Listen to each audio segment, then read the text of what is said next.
स्वागत है आपका पथदर्शन क्लासेस में। मैं मकर ध्वज बाटुल आज से आपको क्लास 10 की रसायन शास्त्र पढ़ाने वाला हूं। तो चलिए शुरू करते हैं। रसायन देखते हैं रसायन शास्त्र होता क्या, उसकी परिभाषा क्या है। रसायन शास्त्र वह विज्ञान है जिसमें पदार्थों के संगठन, गुण, संरचना एवं तथा उनमें होने वाले परिवर्तन का अध्ययन किया जाता है। अर्थात पदार्थ के गुण और उनके परिवर्तन का अध्ययन करने वाले विज्ञान को हम लोग रसायन शास्त्र कहते हैं, रसायन विज्ञान कहते हैं। बेटा रसायन दो शब्दों से मिलकर बना है, रस प्लस आयन। रस का अर्थ होता है द्रव या तरल और आयन का अर्थ होता है अध्ययन या विद्या। आधुनिक रसायन शास्त्र के पिता जो है वो एंटोनी लेवोजियर है। बेटा कौन है? एंटोनी लेवोजियर हैं। और रसायन शास्त्र की शब्द की जो उत्पत्ति हुई है वो अल्कीमिया शब्द से हुई। किससे हुई बेटा? अल्कीमिया शब्द से हुई है, जो जिसका शाब्दिक अर्थ होता है मिश्रण, मिलाना। जिसका शाब्दिक अर्थ होता है बेटा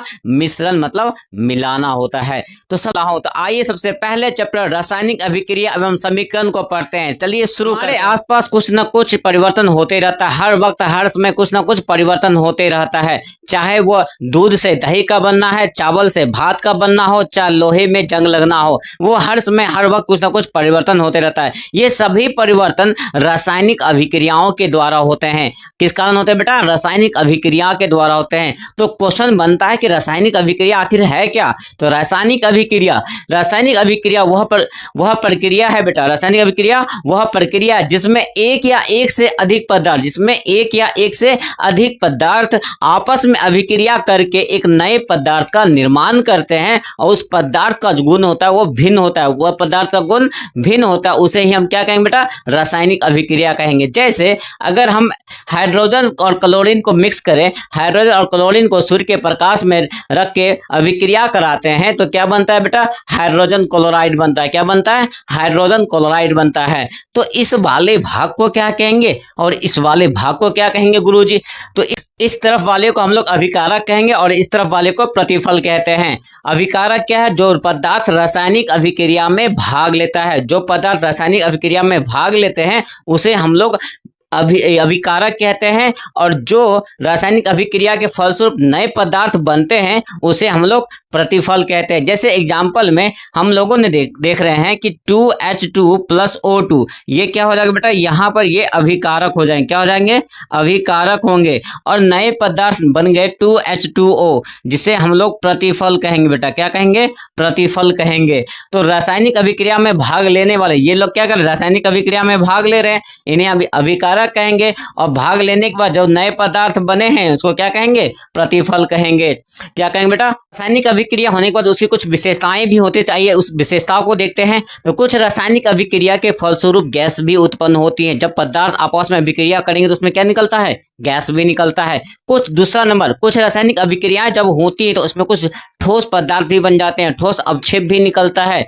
ठीक है, ये भी एक रासायनिक अभिक्रिया का विशेषता है। रासायनिक अभिक्रियाओं के होने के बाद जो पदार्थ नए बन के आते हैं उसके रंग में भी क्या होता है? परिवर्तन आ जाता है। उसकी भी एक रासायनिक अभिक्रिया का क्या बेटा? विशेषता है। रासायनिक अभिक्रिया के बाद ताप में भी परिवर्तन आता है। जो पदार्थ नए बनते हैं उसके ताप में भी क्या आता है? परिवर्तन आ जाता है। हो सकता है पुराने जो पदार्थ हो उनके ताप अलग हो और जो नए पदार्थ निकलता है उसका तापमान अलग हो, वो ताप अलग सहनशील हो। कुछ रासायनिक अभिक्रियाओं के पदार्थ की अवस्थाओं में भी बदल जाता है। जैसे कि आप जब रासायनिक अभिक्रिया करते हैं बर्फ का, तो वो पानी में पिघल जाता है। जब पानी को आप गर्म करते हैं आग से, तो क्या होता है? वाष्प में बदल जाता है, वो गैस में बदल जाता है। तो उसकी अवस्थाओं में भी क्या हो जाता है? परिवर्तन आ जाता है। तो ये कुछ रासायनिक अभिक्रियाओं की विशेषता थी। जब रासायनिक अभिक्रियाएं होंगी तो उष्मा का अवशोषण होगा या उष्मा का उत्सर्जन होगा। तो आइए देखते हैं उष्मा अवशोषी और उष्मा क्षेपी क्या होता है। उष्मा क्षेपी अभिक्रिया क्या होता है? उष्मा क्षेपी अभिक्रिया उसे कहते हैं जिसमें अभिक्रिया के दौरान उष्मा का उत्सर्जन होता है। अर्थात जब अभिक्रिया होती है तो उष्मा बाहर निकलती है, उष्मा बड़ी मात्रा में बाहर निकलती है, उसी को क्या कहते हैं? उष्मा क्षेपी अभिक्रिया कहते हैं। जैसे हम लोग खाना खाते हैं, भोजन का पाचन, हमारा भोजन का पाचन, जैसे हम खाना खाते हैं भोजन का पाचन होता है, तो वो पाचन क्या करता है? एनर्जी प्रोवाइड करता है। क्या करता है? एनर्जी प्रोवाइड करता है, ऊर्जा निकलता है, उससे ऊर्जा बनता है। उसी को क्या कहते हैं? उष्माक्षेपी अभिक्रिया के द्वारा होता है। क्या होता है बेटा? उष्माक्षेपी अभिक्रिया के द्वारा भोजन का पाचन होता है। ठीक है, उसके बाद होता है बेटा उष्माशोषी अभिक्रिया। तो कुछ अभिक्रियाओं में वैसी अभिक्रिया जिसमें उष्मा का अवशोषण कर लिया जाता है, जो एनर्जी होती है, जो उष्मा होती है, उसका क्या कर लिया जाता है, अवशोषण कर लिया जाता है, उसी को उष्मा शोषी अभिक्रिया कहते हैं। जैसे जब चूना पत्थर को आप गर्म करते हैं तो उसमें क्या करता है, वो उष्मा का अवशोषण कर लेता है, वो गर्म हो जाता है, उष्मा का अवशोषित कर लेता है, उसी को उष्मा शोषी अभिक्रिया कहते हैं। दूसरा प्रकाश संश्लेषण। प्रकाश संश्लेषण, जब सूर्य का प्रकाश आता है तो वह उष्मा के थ्रू क्या करता है, पेड़ पौधा अपना खाना बनाता है, तो इसी को क्या बोले बेटा, उष्मा शोषी अभिक्रिया कहते हैं। आज के लिए इतना ही रसायन शास्त्र में।